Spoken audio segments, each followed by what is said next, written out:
Buongiorno amici, la partita di ieri ci ha visto pareggiare 2-2 contro il Torino. Sicuramente un risultato che non ci aspettavamo, ma che tutto sommato ci sembra giusto. Vediamo sommariamente i dati della partita, dove sicuramente l'espressione di gioco ha fornito dati molto alti in termini di possesso palla, occasioni ed expected goals.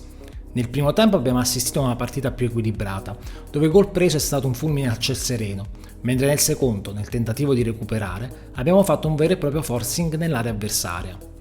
Lo vediamo anche nei dati di passaggio d'attacchi, dove riscontriamo numeri alti in passaggi nell'ultimo terzo, tocchi in area e conclusioni, mentre nei dati difensivi vediamo che sono ben 30 i salvataggi della difesa granata e dove il portiere del Torino è il risultato più decisivo, anche se Magnana nelle poche occasioni subite ha risposto presente.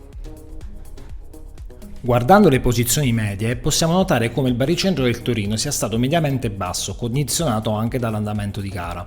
Stesso vale per noi, ma al contrario, dove nel tentativo di recuperare abbiamo giocato con un baricentro più alto. Molto interessante la posizione più alta e centrale di Leao, rispetto a tutti gli altri giocatori. Favorita dal gioco a sostegno di Jovic, che insieme a Pulisic hanno cercato di mettere in condizioni le ali di pronunciarsi in avanti, ma ci addentreremo più avanti nello specifico. Le stats generali sui calciatori vedono Musa e Saelemaekers i migliori in campo, mentre la nostra fascia destra, Calabria e Chukwueze, i peggiori. Logica conseguenza, il migliore in campo del Torino è Lazzaro, cursore della fascia sinistra. Analizzando le fasi di gioco possiamo distinguere nel primo tempo due momenti importanti. Nei primi 20 minuti le due squadre sono state accorte con difese ordinate e schierate. Il ritmo dei palleggi era molto blando, fattore caratterizzante per una proposta offensiva non eccelsa. Mentre il cooling break è stato molto importante, dove c'è stato un cambio anche da un punto di vista tattico che ha sbloccato la partita. Ma adesso guardiamo i due schieramenti. Il Milan nel primo possesso giocava con un 2-4-4 con i terzini dediti più all'esterno del campo e due centrocampisti stretti facendosi trovare dietro gli attaccanti del Torino. Le corsie laterali erano presidiate da Leao e Chukwueze, che però dovevano attaccare l'area centralmente quando la palla era giocata nel lato opposto. Pulisic cercava più relazioni con Chuk, ma data la sua posizione arretrata nella fase difensiva ha spesso combinato in catena. Jovic invece cercava più di favorire l'inserimento di Leao. Insieme a Saelemaekers hanno lavorato affinché Rafa potesse avere spazi aperti per attaccare. Sulla fase difensiva, almeno fino al 20°, il Milan si schierava con un 4-3-3, dove Pulisic si abbassava da mezzala e Bennacer faceva da vertice centrale. I reparti erano abbastanza corti e i giocatori rompevano la linea in maniera tale da mettere pressione ai Granata affinché ripartissero da dietro nella speranza dell'errore in palleggio. Il Torino difendeva con le due punte a schermo, le due mezzali, i due esterni, il mediano e i tre difensori centrali. Su palla centrale facevano difesa di posizione, mentre su palla laterale tutti i giocatori accorciavano per dare intensità. Mentre sul possesso palla la squadra era schierata con un 3-5-2 dove il mediano giocava spesso con le catene per dare un appoggio. Le mezzali in caso di difficoltà venivano dietro e lavoravano con l'esterno per il gioco delle catene e i due attaccanti si dividevano il campo, assumendo anche una posizione verticale per favorire l'inserimento proprio delle mezzali.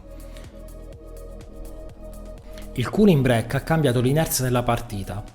Il Milan ha alzato il pressing dove i centrocampisti hanno preso riferimenti diversi, mentre la contromossa del Torino è stata quella di portare il difensore centrale Coco nella posizione mediana, cambiando la posizione nel primo possesso in un 2-4-2-2. Ma vedremo più avanti le analisi del gol cercando di capire cosa ha portato alle realizzazioni. Nel secondo tempo, fino al 60°, non cambiano molti dettami tattici. Il Torino abbassa molto il baricentro e accetta di difendere in un 5-3-2, affidandosi alle ripartenze. Fino al 60°, momento dei cambi, il Milan continua con la trama di gioco del primo tempo, ma con un po' più di ritmo e attuando un pressing come visto nelle amichevoli precedenti, dove i tre attaccanti prendono i tre difensori e Pulisic va sul mediano. Capendo la situazione, al 60° entrano Morata per Jovic, dando più presenza in area, Teo per Chukwueze, spostando Saelemaekers dalla destra, per dare più sostegno e cercando di crossare palle in area, e Reinders per Bennacer, per dare qualità e velocità a centrocampo nel girare il pallone. Subito il secondo gol in ripartenza, le mosse di Fonseca sono di mettere Musa per Pulisic portando Loftus in area per dare presenza fisica e successivamente Okafor per Calabria, arretrando Alexis e sfruttando la buona relazione con Loftus vista col Monza sulla parte destra di campo. Okafor invece occuperà una posizione di centrodestra da vera e propria seconda punta. Nei frame che portano al primo gol vediamo che i nostri reparti sono corti. Loftus ha coperto Saelemaekers che sta recuperando la posizione, mentre Jovic è sul mediano. Jovic decide di alzarsi e questo porta Bennacer a rompere la linea ed andare sul mediano.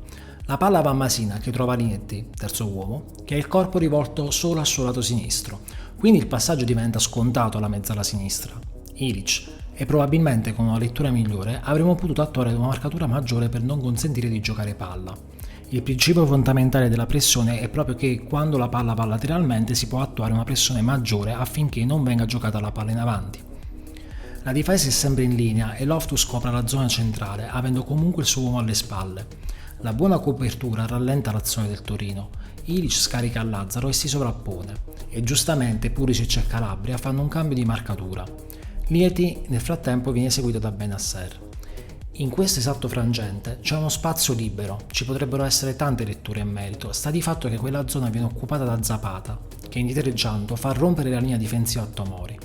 Zapata fa un bel velo e riceve palla Sanabria. Nel frattempo Ilić attacca la profondità. In questo esatto momento c'è una lettura di un decimo di secondo tra Calabria e Ciao sbagliata. Ciao pensa di andare avanti, forse per attuare il fuorigioco, e Calabria parte con un attimo di ritardo. Io credo che pensassero che il destinatario di quel passaggio fosse Ilić, in realtà senza copertura e con Tomori avanzato, Lazzaro e Zapata prendono quello spazio e sarà proprio Zapata a raccoglierlo. La linea difensiva comunque bene o male riesce a rimanere compatta, forse ci voleva maggior ripiegamento da Pulisic o Loftus. Saelemaekers, fin quando non è stato effettuato il cross, ha dovuto sì vedere l'inserimento di Bellanova, ma anche quello della mezzala che Loftus non poteva assorbire, in quanto da solo in mezzo è attaccabile dagli inserimenti. Morale della favola, l'errore più grande, data comunque sia il comportamento non negativo della linea difensiva, è il gesto tecnico di Ciao. Il secondo gol preso nasce da un passaggio in profondità intercettato dal Torino. La palla recuperata verrà passata a un centrocampista. Pressato da Loftus e da Reinders, nel tentativo di chiuderlo e non subire la ripartenza, con una pressione molto blanda, il giocatore riesce a divincolarsi facilmente. A quel punto vediamo Ilić che attacca lo spazio scoperto sulla parte sinistra, nostra destra. Ma fin qui non ci sta nulla di preoccupante, in quanto rallenta il gioco e i giocatori del Milan che ripiegano sono ben 6. Successivamente l'atteggiamento di Calabria e Saelemaekers nel fronteggiare il duo Ilić-Lazzaro in realtà è un po' negligente. Nei tentativi di sovrapposizione dei due per crossare dovrà scalare Reinders. Qui in area ci sono Ricci e Zapata marcati ideologicamente da Ciao e Teo. Ritengo che ci sia una mancanza di comunicazione tra i due perché nel momento dell'1 contro 1 Zapata si sposta su Teo e Ciao scala la sua marcatura su Ricci. Ma Teo non segue Zapata e Ciao che avanza perde la posizione al cospetto di Zapata che colpisce di testa indisturbato e segna. Poco da dire sul gol dell'1-2 in quanto nel batti e ribatti tra tiro e cross il tiro smorzato di Reinders viene tempestivamente deviato di punta da Morata, sottolineando le sue doti di opportunismo in area di rigore. Il gol del 2-2 vede una bella azione e bei gesti tecnici. Musa mette un cross perfetto al centro dell'area. Morata intelligentemente smarca la zona coperta dal suo avversario, lasciando ad Okafor, che invece rimane indietro, impattare sul pallone libero con un bel gesto tecnico. Bene amici, spero di avervi dato il mio punto di vista sulla partita e aspetto i vostri commenti per poter approfondire. Ci vediamo alla prossima partita!